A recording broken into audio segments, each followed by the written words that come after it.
talk to my mom now anymore. I've tried to reach out to her. I'm not allowed to go visit my dad anymore because my stepmom doesn't like that I do. But then he told me that when I was like, can we like go get coffee and like we could go like get breakfast, and he's like, I don't want to be seen in public with you. Emotional, damn. And that just fucking hurt so bad, and it sucks. I lost my family. I don't talk to like my brothers or sisters. I've lost my whole family, and it sucks. So a lot of times when people ask me if they should do porn, I tell them no. I tell them that it makes life really hard. It makes dating really hard. It makes your family life really hard. It makes intimacy hard.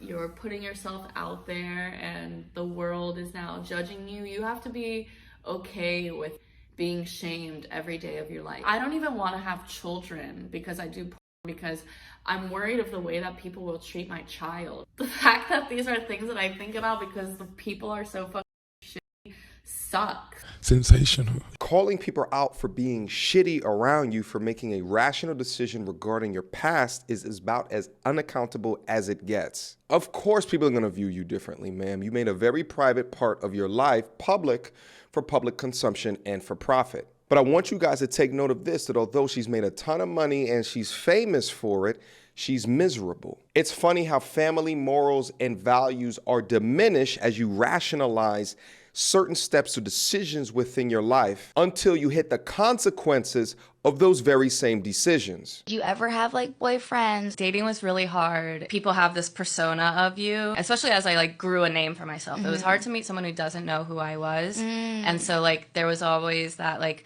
fandom. They met me first in their mind as Riley, so it was really hard to like reverse and teach them that I'm Ashley. Being with the stars, like you don't take her to meet your mom and blah blah blah. I didn't like retire, but I just stopped shooting like boy girl.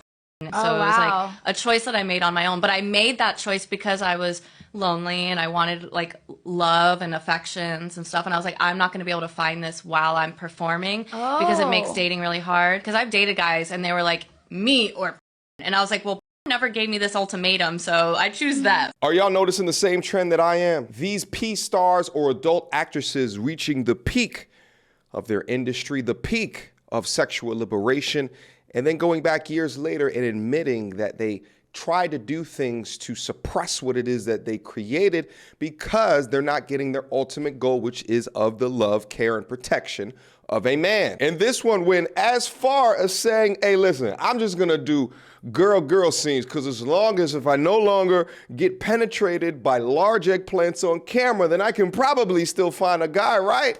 Ma'am, becoming a porn star is like getting a face tattoo. And in fact, I'd say it's worse because you could actually get a face tattoo removed. When I go out, I feel as if I'm wearing slut across my forehead. The names that people have called me, it's as if you could take out those names and print them and put a ribbon around my whole body of all the names and things that people say to me on the internet. That's how I feel when I walk outside the door. So I have really gotten to the point where there are days to weeks at a time where I don't leave my house because I don't feel like facing the world. That I gave up between $30,000 and $60,000 a month. I learned that there are some things that no matter how open-minded you are, other people will never be, and that you shouldn't do. And I send a very strong message to young girls: don't do, because as much I understand it, you want to embrace your sexuality, you want to say screw the man, screw whatever, like I can do what I want with my body, but you're just gonna have a life of crap in front of you and dealing with people and companies, and you know, companies are allowed to turn you down for work because of anything they want, and you know, they have morality clauses. You can never work with children after you do. You can never work in a medical field after you do. So last weekend I hit this new bar solo just because I wanted to try something new, right? So as soon as I walk in, from across the bar, I spot this beautiful woman. So without even thinking about it, I begin to walk over there in her direction. As I'm walking over there, I noticed that she's sitting with 2 grenades. And I'm thinking to myself, damn it, you never want that type of situation because it's way more hard to acquire the digits when they're in group conversation. Nevertheless, I continue my route. So I approached, managed to strike up a quick conversation, and secured the number. Gents, listen to me. I have not always been this confident in approaching women, but one of my secrets to upping my confidence is having amazing skin.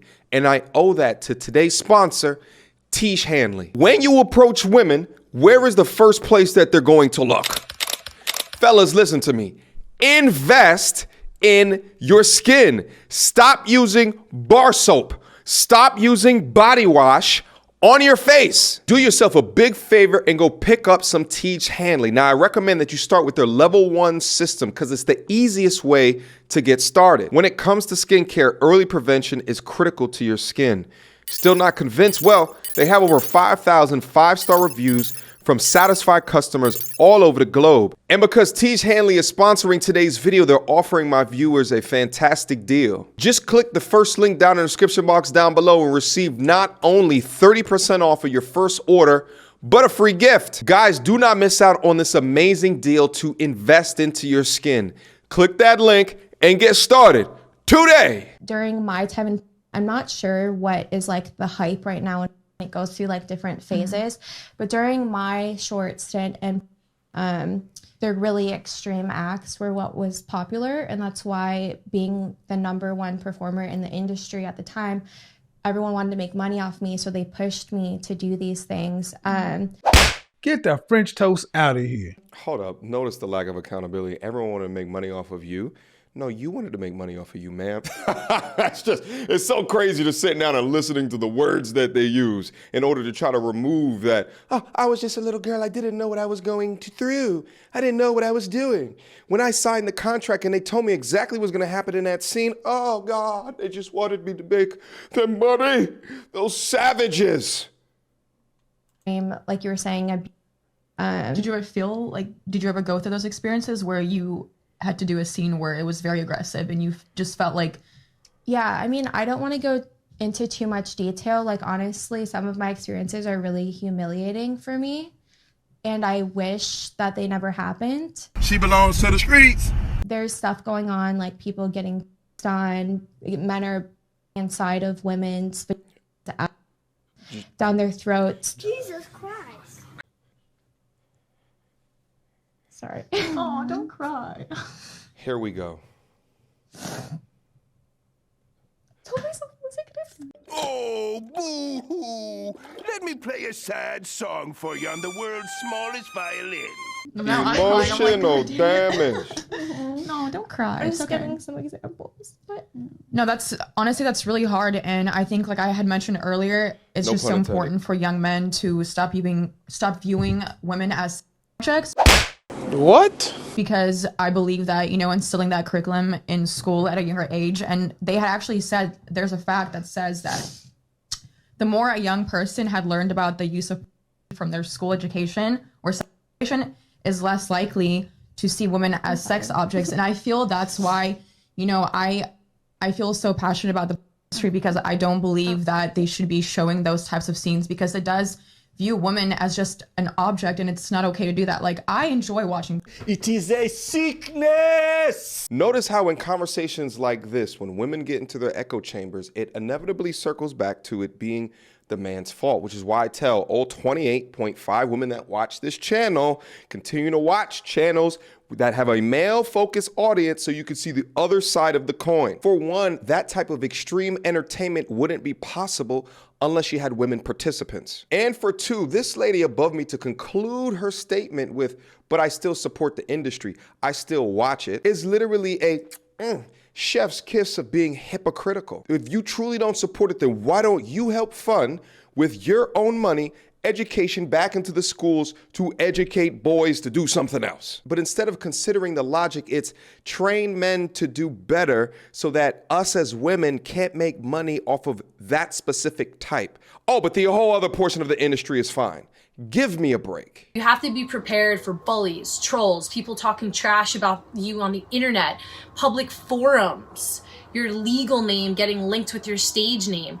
All these are real things that happen. Don't be fooled and think that everything's gonna be swept under the rug and no one's gonna find out, because they will. All of these platforms, the OnlyFans, the Instagrams, with the Dubai trips, with the hot girl summers, with the city girl-ish, getting showered by Diddy, all should come with a disclaimer. Warning that engaging in these activities without discretion can screw up your life. Questions, comments, concerns. Y'all already know what to do. Mediocre tutorials and reviews at gmail.com. What do you guys think about the compilation here today? I always think it's really interesting to go back and look at all of the in-person reactions when they've done with the lifestyle and they've made these choices, to understand the repercussions of the consequences of the choices that were made. Until next time, YouTube, peace! You don't wanna see me get vexed. Bars on your phone, tell a man you can't jet. The big the ones who can't stretch. Breaking the neck when we in the car next. You don't wanna see me get vexed. Bars on your phone, tell a man you can't jet. The big the ones who can't stretch. Breaking the neck when we in the car next. That bar need defibrillation ASAP. Get boxed with a straight gap. And reminded of mind state they lack. Every time that they incline, we go way back. All they wanna be is just